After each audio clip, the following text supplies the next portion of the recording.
প্রশ্ন রইল এই দেশের প্রশাসন আর পুলিশ কর্তৃপক্ষের সম্পর্কে, যে একটা অনলাইন অভিযোগের সত্যতা যাচাই না করে কিভাবে একজন নারীকে অপদস্থ করতে বাসায় চলে আসতে পারেন আপনারা। কিভাবে বাংলাদেশের নারী সমাজ খুব ভালোই জানে যে একজন মেয়ে আরেকজন মেয়ের সবচাইতে বড় শত্রু।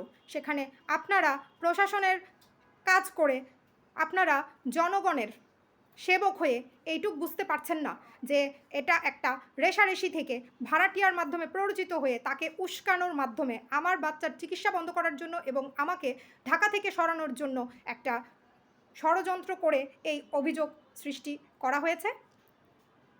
আপনারা কেন বুঝতে পারছেন না? আমি আমার যারা ব্যাচমেট, আমার ফ্রেন্ড সার্কেল যারা আছেন, আমার পরিচিত সবার কাছে আমার প্রশ্ন, যেই অভিযোগগুলো বলা হয়েছে, নাম্বার 1, আমি এবং আমার হাজব্যান্ড বিনা অনুমতি ব্যতি রেখে নাকি এখানে এসে এই ফ্ল্যাটে উঠেছি। আমার প্রশ্ন হলো, আমাদের কাছে তো ফ্ল্যাটের কোনো চাবি ছিল না এবং ফ্ল্যাটের মালকিনের অনুমতি ছাড়া যাদের কাছে চাবি ছিল তারা কেউ আমাদের হাতে চাবি হস্তান্তর করতো না। তাহলে বিনা অনুমতিতে কিভাবে আমরা এই ফ্ল্যাটে অনুপ্রবেশ করে থাকি, যেখানে আমার হাজব্যান্ড নিজে ফোন দিয়ে ফ্ল্যাটে থেকে চিকিৎসার ব্যাপারে কথা বলেছেন এবং আমাকে সেটা নিশ্চিত করেছেন। হ্যাঁ, এখন তো উড়িয়ে দেওয়াই হবে যে আমার হাজব্যান্ড মিথ্যা বলে এসে, হ্যাঁ মিথ্যা তো সে বলে, কিন্তু তার মিথ্যাগুলোকে প্রশ্রয় দিয়ে এত দূর পর্যন্ত কে এনেছে?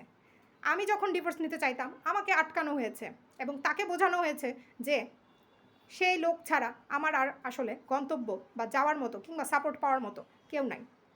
এর পরবর্তীতে বলা হচ্ছে যে আমি এবং আমার হাজব্যান্ড আমরা নাকি তার কাছ থেকে মোটা অঙ্কের টাকা দাবি করছি। বিশেষ করে আমার সাথে সোশ্যাল মিডিয়াতে সে পুরোপুরিভাবে বহু বছর আগে থেকেই ব্লকড, কিন্তু আমার ফুটপ্রিন্ট ফলো করা হয়, যেটা একটা সাইবার ক্রাইম। আমি কি পোস্ট করছি, কি ভিডিও আপলোড করছি, কি শর্টস দিচ্ছি, কি রিলস দিচ্ছি, সব কিছু স্পাইং করা হচ্ছে, যেটা কিনা সাইবার ক্রাইম। আমি কখনোই তার কাছ থেকে কোনো টাকা নিতে চাইনি আর নিবও না। যেই টাকার কথা বলা হয় সেটা আমার বাচ্চার চিকিৎসায় ব্যয় হয়েছে, তাও আমার অ্যাকাউন্ট খালি হওয়ার পর। Not a single penny I have got before my account got stuck. এটা মনে রাখতে হবে। হ্যাঁ, আমার হাজব্যান্ড তার সামর্থ্য নেই, আমার সেভিংস ছিল, সেই সেভিংসের টাকা পুরোটা খরচা করার পর টাকা এসেছে, কিন্তু সেটা সে এখনও দেয়নি। যতই বলা হোক ম্যানেজ করা হচ্ছে, যারা দিয়েছে তারা যদি রাজি না হতো, তারা যদি না দিত, তাহলে কিন্তু চিকিৎসা যেই লাউ সেই কদুই হতো, চিকিৎসা বন্ধই হতো। আর এমনিতেও তো এখন ভাড়াটিয়াদের চাপে পড়ে আমার বাচ্চাকে মেরে ফেলার জন্য, বাচ্চার চিকিৎসা বন্ধ করার জন্য, আমাকে এখানে উচ্ছেদ করার জন্য বাসায় পুলিশ পাঠানো হয়েছে। পয়েন্ট টু বি নোটেড, যারা আমার ফ্রেন্ড সার্কেলরা আছো, আমি বাধ্য হচ্ছি ঢাকা ছেড়ে দিতে আমার বাচ্চার চিকিৎসা কমপ্লিট হওয়ার আগে। কেননা বিল্ডিংয়ের আঙ্কেলদেরকেও আমার বিরুদ্ধে নিয়ে যাওয়া হয়েছে, কেননা তারা আমার কোনো কথা পুরোপুরি না শুনেই তারা বিভিন্ন ধরনের বক্তব্য নিজেদের মতো একপেশেভাবে একতরফা এক জায়গা থেকে শুনে বলছেন, কিন্তু আমার কথা শুনছেন না। আমরা কোনো মোটা অঙ্কের টাকা দাবি করিনি।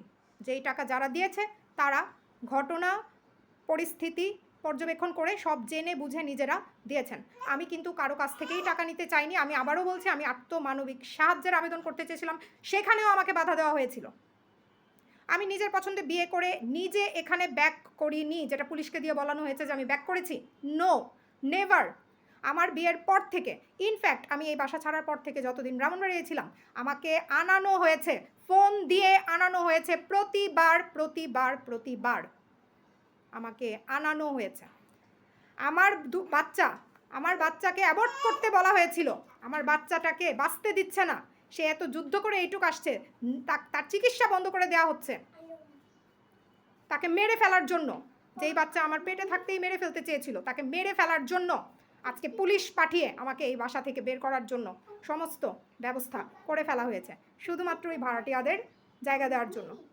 আমি সবার কাছে, আমার যারা শুভাকাঙ্ক্ষী আছেন, আমি চাইবো আপনারা আমাকে হেল্প করবেন ওই ভাড়াটিয়াদের এগেনস্টে পদক্ষেপ নিতে।